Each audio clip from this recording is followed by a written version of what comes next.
Hi, welcome to this video. We are going to talk about partitioners in Spark. Partitioners are responsible to send a data item to a specific partition whenever there is a transformation happening on one RDD which generates another RDD. You will be seeing partitioners in action whenever there is any kind of shuffle operation. So far, we have learned that there are two types of transformation. One is narrow and the other is wide. A wide transformation causes shuffle because the child RDD has dependency across multiple partitions of the parent. So one partition of the child depends on multiple partitions of the parent, whereas in narrow transformations, one partition of the child has dependency on only one partition of the parent or a specific set of partitions of the parent. During a narrow transformation, there is no shuffle. We have also learned what are jobs, stages, and tasks. Jobs are launched in a Spark whenever an action is called. Stages depend on the number of shuffle operations, or you can say the number of wide transformations. So if there are n number of wide transformations, then there will be n plus 1 number of stages. And the number of partitions involved in an RDD directly relate to the number of tasks which are going to get triggered. For every partition, there is going to be one task. In this video, we are going to talk about what does partitioner do, what is the role, and we will talk about two types of partitioners, hash partitioner and range partitioner. Let's talk about our discussion where we had created one RDD which had year and temperature, and we want to generate the maximum temperature for every year. Well, in this case, this is our parent RDD, which contains the year and temperature.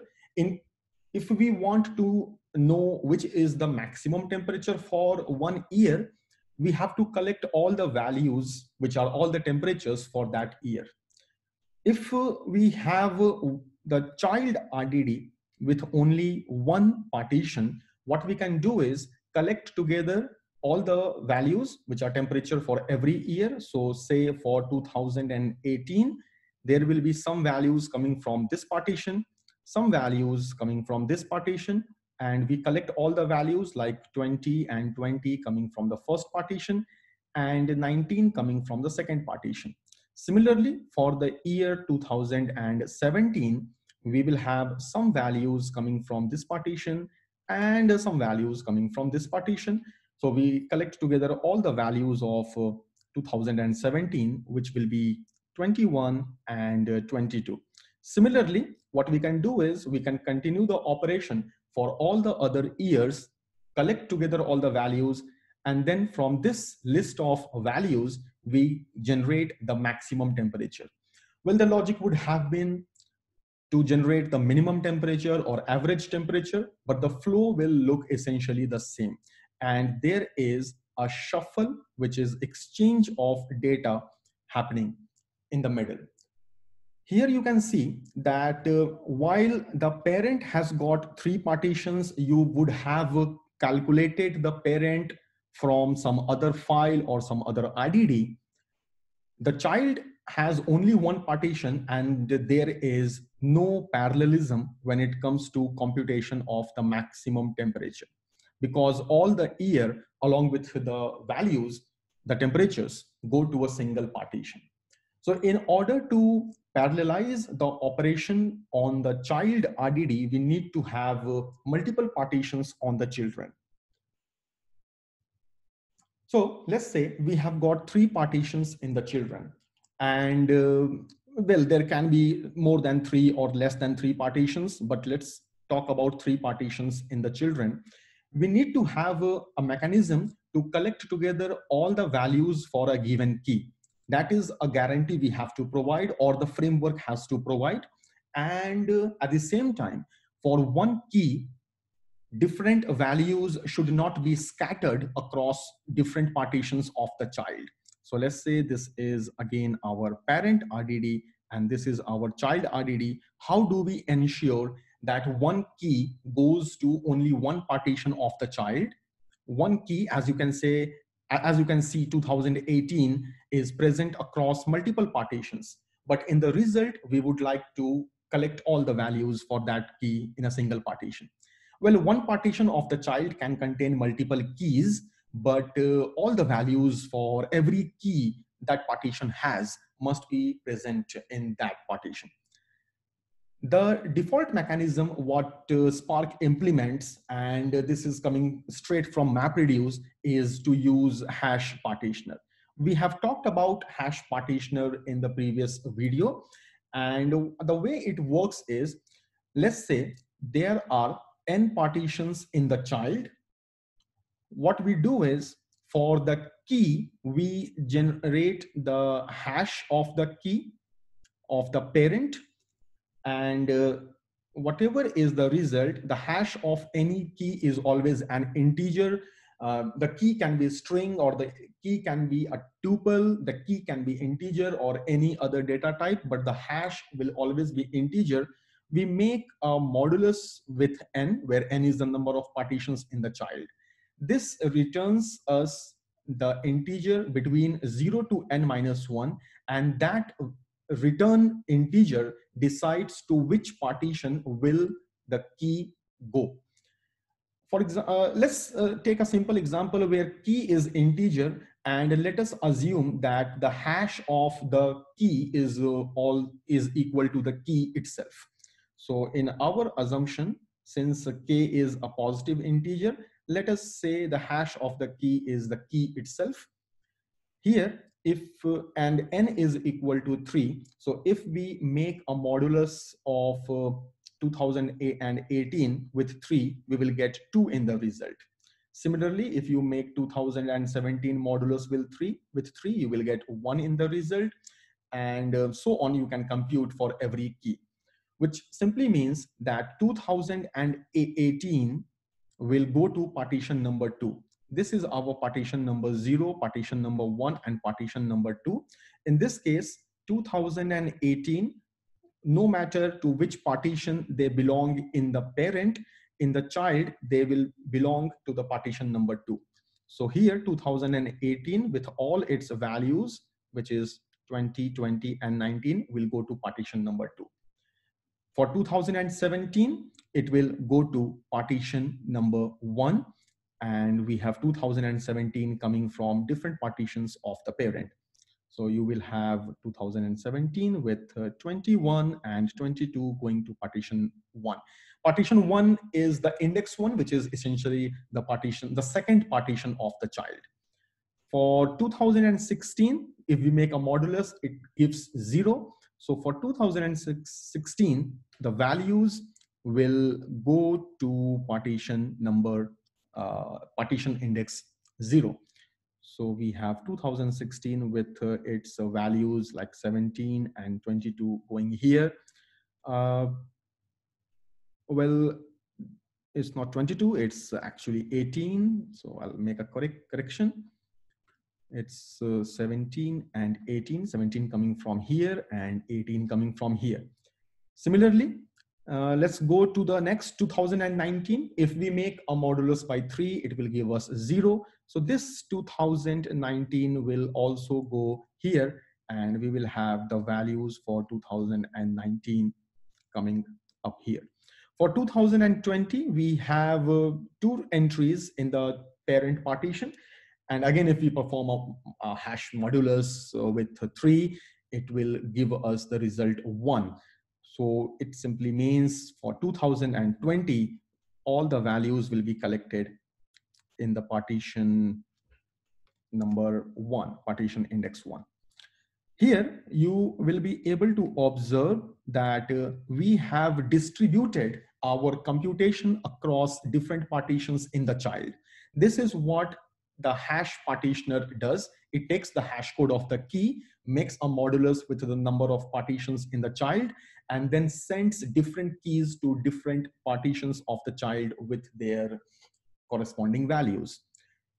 This hash key provides a good randomization while sending the keys and their values. And this is what is used default. In some situation, this can cause skewness. And what is this skewness? Let's talk about here.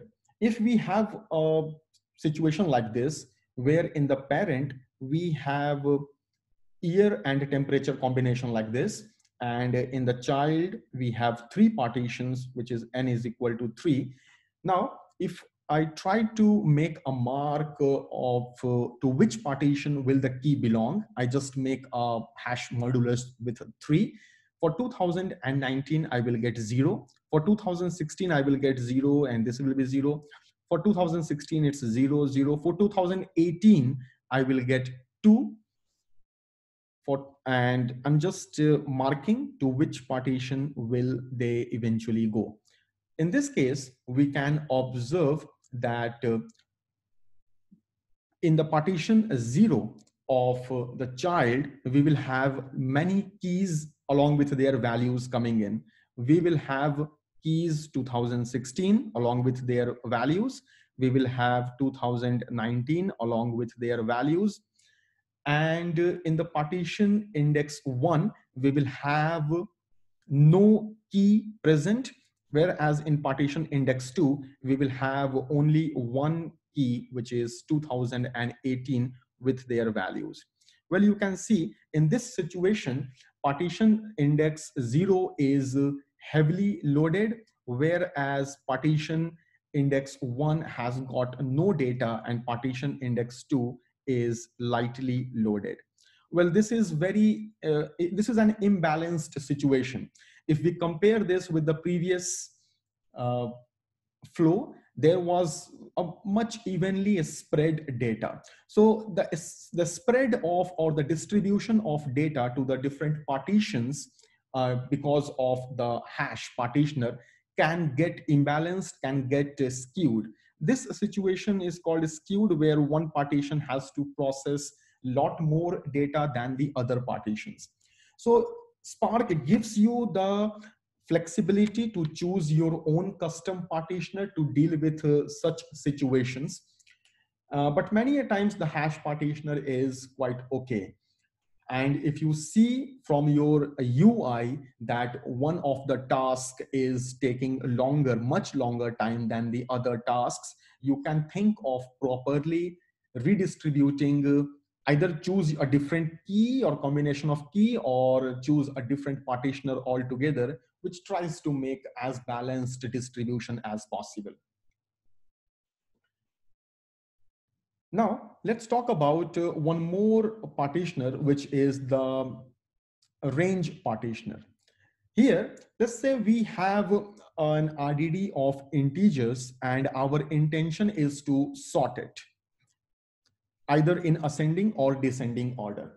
In order to sort it, if we use, again, this is our parent and this is our child. If we use a single partition in the child RDD, we collect all the data to the child partition, that is in this case 15, 21, 18, and so on. And then you perform a sort operation on all the data you have. As you can see, your parallelism while sorting is not maintained. Now, let's get ahead and talk about the use of hash partitioner. If we try to use a hash partitioner, our child has, say, 3 partitions, and if we have to distribute these values to different partitions, this is going to go to partition 0. As you can understand, 15, the hash of 15 is, say, 15 itself. If you divide by 3, you will get 0 in the remainder. So it's going to go to the 0th partition. 21 is also going to go to 0th partition. This will also go to 0th partition. This will go to partition number index 2. This will go to partition at index 0. This is going to go to partition at index 2. And so different numbers will go to different partitions. And let's try to see what is the content of each partition in the child. So in the partition number 0, you have 15, 21, 18, and 9. In the partition number 1, we have 16 and 19, and in partition number 2 we have 17 and 16. Now we have 3 partitions in the child. Each partition can be processed in parallel, and let's say we have sorted each partition. So after sorting in ascending order the partition number, the partition index 0, we will get 9, 15, 18 and 21. If we sort this, we will get 16 and 19. And if we sort this, okay, just a moment. This has to be one correction. This has to be not 16, but it has to be 20. My bad. So this has to be 17 and 20. Now your each partition is sorted, but if you try to travel through entire partitions one by one, there is a local sorting on each partition, but they are not globally sorted, because you have this part sorted, but again after 21 you get 16, and again if you go from one partition to other, from after 19 you receive 17. So the sorting order is not maintained across across entire partitions. Individual partitions are obviously sorted. So we see that hash partitioner is not a good choice. It will not work if we try to increase the parallelism and try to perform the sorting in the global manner. What we can do is we can perform some kind of a range partitioner. So let's say we have 3 partitions in the child. Let's create 2 range points, or you can say 2 boundary points. One point will be A and one point is say B. And what we can do is, with 2 points, you can divide the entire space, entire one-dimensional space into 3 regions. So let's say here we have a plus infinity, here we have minus infinity. Let's say this is A and this is B. So with these 2 points, we have 3 regions. All the data which are less than or equal to A will be in one region. All the data which is more than A but less than B will be in this region, and data which are more than B will be in this region. So we can have 3 regions, and data of these 3 regions will go to 3 different partitions of the child. Now, how this A and B has to be decided, it is very important. If you don't pick a good value for A and B, it is possible that only one partition or only 1 or 2 partitions get some data, and there will be a situation like skewness.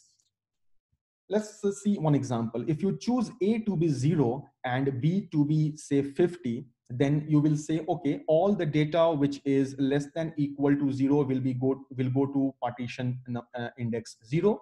All the data which is more than 0 at the same time less than or equal to 50 will go to partition 1, and all the data which is more than 50 will go to partition index 2.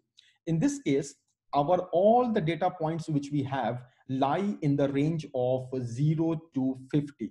So entire data is going to go into the only one partition, and the 2 partitions will have no data to be processed at all.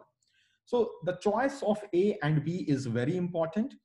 What we can do is, there are many mechanisms to decide what the value of A and B should look like. One of the mechanism is to have a constant sized interval. And what do I mean with constant sized interval is, let's say in this example, we have our minimum of the values of this RDD as 9 and the maximum of the values as 21.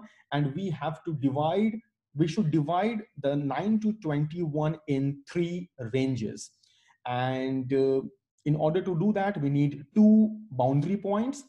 And the difference of 9 and 21 is say 13. If you divide 13 by 3, you get approximately 4.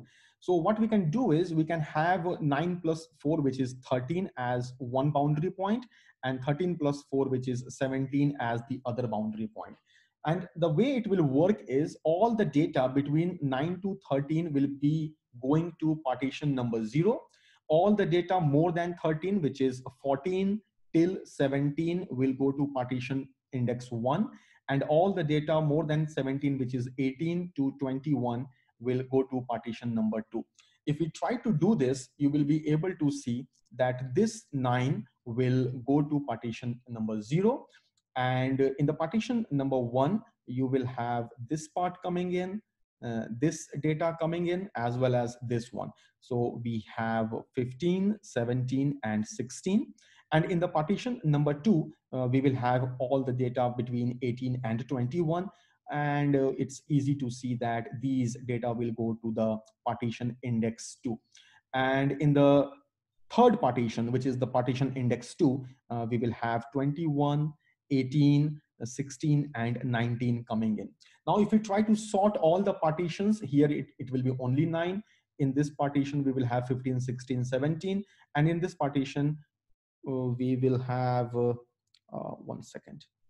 Again, this doesn't have to be 16, rather this has to be 20. So in this partition, we will have 18, 19, 20, and 21 as being sorted. Now, every partition is sorted in the ascending order. And if you collect the result of all the partitions, you see 9, 15, 16, 17, then entire result will also be sorted. This works fine. And this is one example of using the range partitioner, where you don't calculate the hash, whereas you pick the range, and based on the range of the data, you send it to a specific partition. In this case, also, you would be observing that this was a very simple explanation of using a range partitioner. Our partitions are not kind of properly distributed. The data is not properly distributed across partitions. In this partition, we have only one data, whereas in the second and third partition, we have 3 and 4 data respectively. So in order to balance this load across partitioners, we can consider not only, we have to go back to our definition of the range. And instead of using a fixed sized range based entirely on the minimum and maximum value, we should consider how many times a data point has appeared in our actual data set.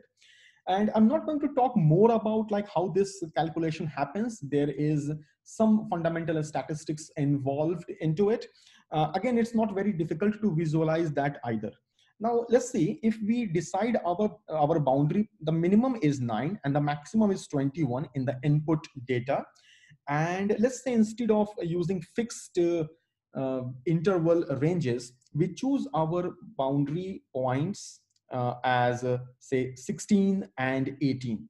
If this is our boundary points, again, I'm not going to discuss how can this be achieved. Again, there is some kind of randomization and statistics involved into it. But say, let's say we have figured out that this is going to be a better boundary point. If this is what we have discovered, then all data from 9 to 16 will go to partition 0. Data from 17 to 18 will go to partition 1. And data more than 18, which is 19 till the end, will go to partition number 2. If this is what happens, then you will have in the partition number 0, 9 going there, 15 going there, and 16 also going there. So here we will have 15, 9, and 16. In the partition number 1, we will have 17 to 18. So we have 18 coming in here and 17 coming in here. So this is what goes to partition index 1. And in the last partition, we have 19 till 21 coming here. So we have this much data going there. And if I have to write it out, it's 21, 20, and 19. Now, this is quite a better distribution of data in the final partitions of the child. And if you try to sort it out, you will get the result as before. I mean, in terms of the global sorting, your each partition can be sorted in parallel, and the partition will be locally sorted, as well as if you try to figure out the content of partitions one after the other, they will be globally sorted as well. So let's try to see this thing in action and discuss about the partitioners which a Spark offers. The takeaway for now is, For distributing data, when it comes to aggregation, we have hash partitioner, but when it comes to sorting, we have a range partitioner. Now, in this notebook, I have already created a cluster. The name is training cluster. And this is the notebook I'm going to use. I will be using the weather data set, which we have already discussed in the past. In case you have missed it, this is how the weather data set looks like. It has got full date, zip code, and temperature separated by comma. So we create the input RDD by reading this weather data set. I create two partitions, and afterwards I select the year and the temperature. This part will give me the year and this part will give me the temperature if we read each record line by line.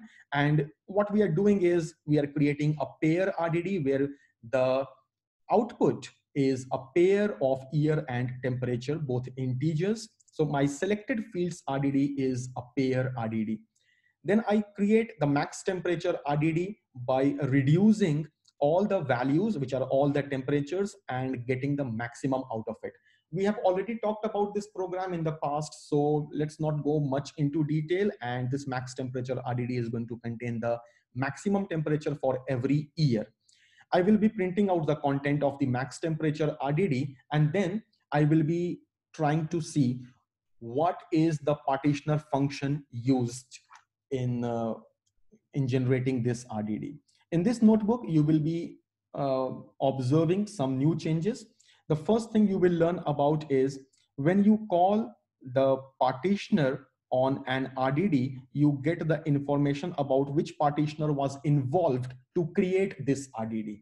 And this is what we are going to use. This is the RDD. We fetch the partitioner used to generate this RDD. And then when you call partition func, you get the name of the partitioner function. In this notebook, we are also going to talk, talk to the DBFS, which is Databricks file system, which gives you a mechanism to create directories, read files, delete files, and directories in the Databricks file system. And the operation is very simple. Either you can use %fs, as we will quickly see, or you can also use Python API.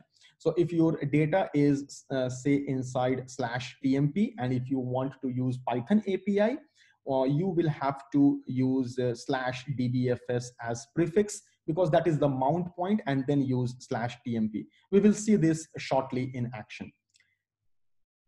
So we are going to print out which is the partitioner involved while creating max temperature RDD. Afterwards, what I want is I would like to sort the content of max temperature RDD by the key. Let's try to run these cells first and then discuss what happens next.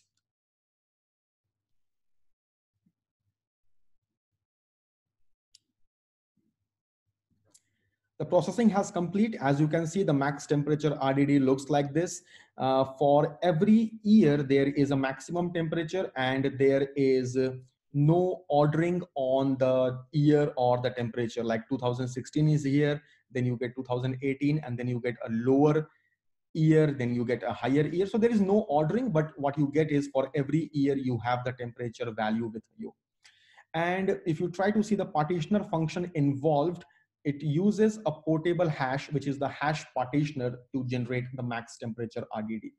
Now, if you would like to further sort the content of this max temperature RDD based on the year, we can use sort by key. And what we do is we generate a sorted RDD, which in where the max temperature RDD is sorted on the key, which is the year. And we will be collecting the result, and then we will try to see what was the partitioner function involved when calculating or when computing the sorted RDD. So let's try to run these and see the result. Now, the sorted RDD result is sorted in terms of the year 2010, 11, 12, 13, and so on, along with their maximum temperature. Well, this is what we were looking for. And the partitioner function which is involved to generate the sorted RDD is a range partitioner. So there are two types of partitioners as we have seen in action. Now let's try to dig further and see at the file level. So far, all the actions we have performed, they give you the result. I mean, we have talked only about the collect action, which gives the result in the form of a Python list. But if you would like to save the result of an RDD, we use save as some kind of file. Let's say if you want to save in the form of a text file, you can call save as text file. But you can also try to choose a different file format, like you can save it in some kind of object file or binary file or some other file format. We will go with a text file format. And when you save the result of an RDD into some destination, which could be HDFS or S3, some other processing or reporting tools can pick that file and use for their further processing. So what we are going to do is we will be saving the max temperature RDD at this location in the text file and sorted RDD at this location in the text file. Before we save this in the text file, this will be, this is the directory in the Databricks file system, DBFS. So if you have understanding of MapReduce, if the output directory exists, then if you try to write to the same directory, it will not work. It will fail, giving you an error that output already exists. So we are going to remove these files. And as I mentioned earlier, I'm using the Databricks file system. So for these two cells, I'm using %fs, specifying that this is a file system operation. So if there is any directory with these names, they will be deleted. And this is a safety measure so that I don't hit any error while trying to save this RDD.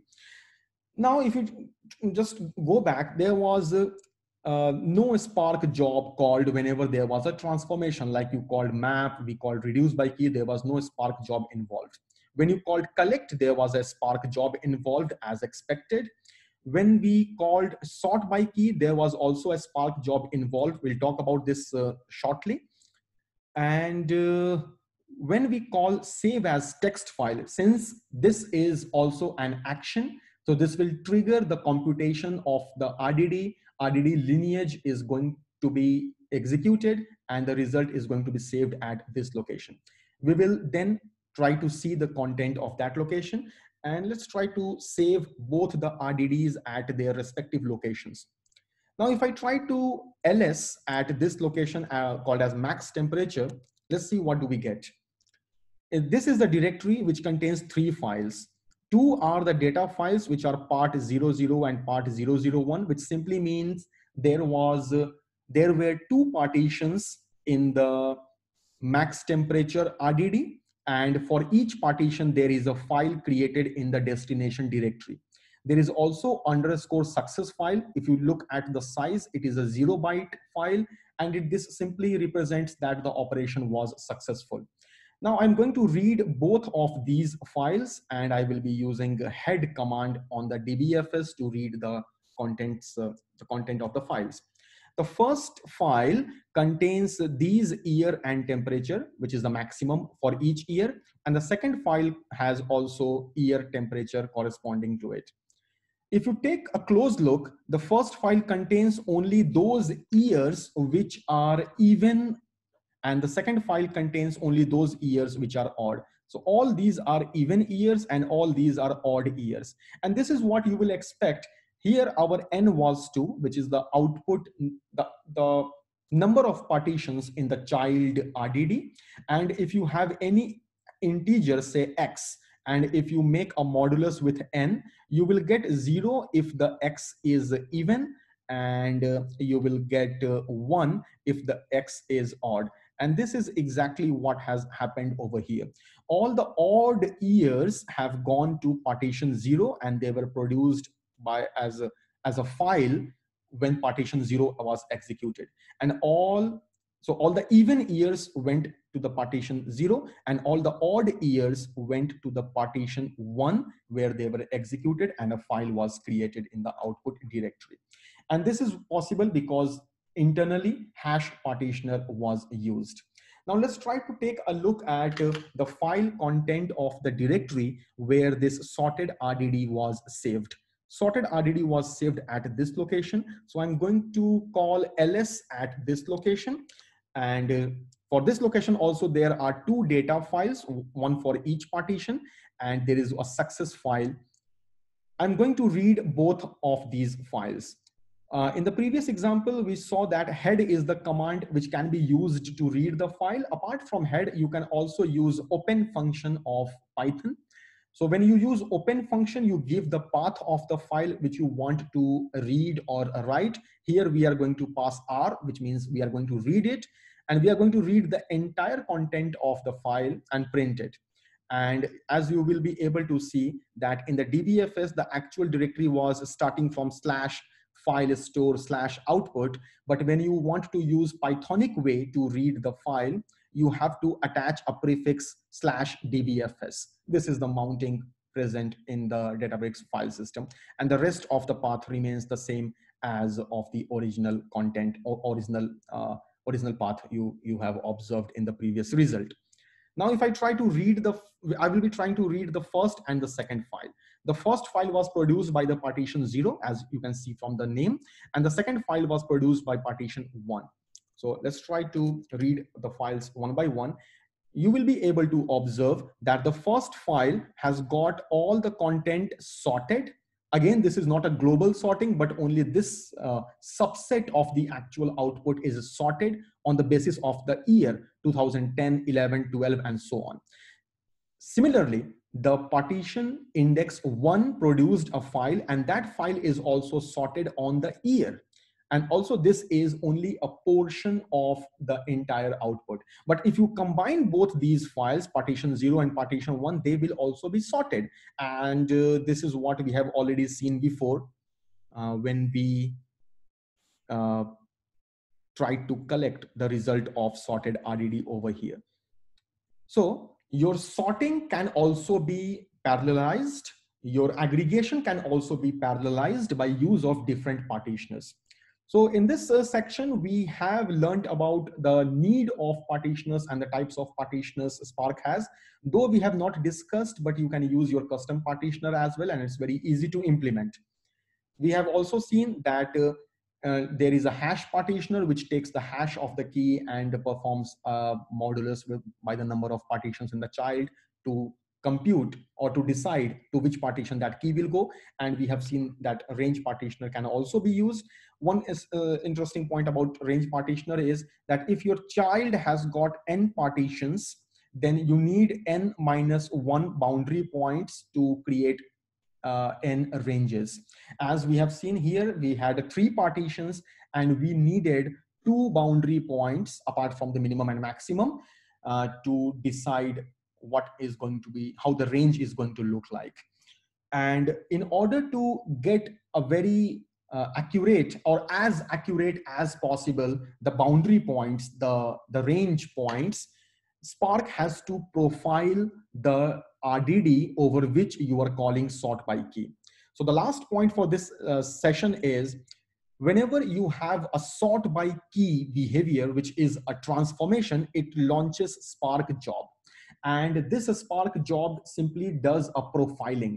It will try to read some random records of your RDD to decide based on the frequency, like how many times data point has appeared, how does the distribution of data point look like. Again, it need not to go through entire content of the RDD. It can kind of profile with some of the random and sample content.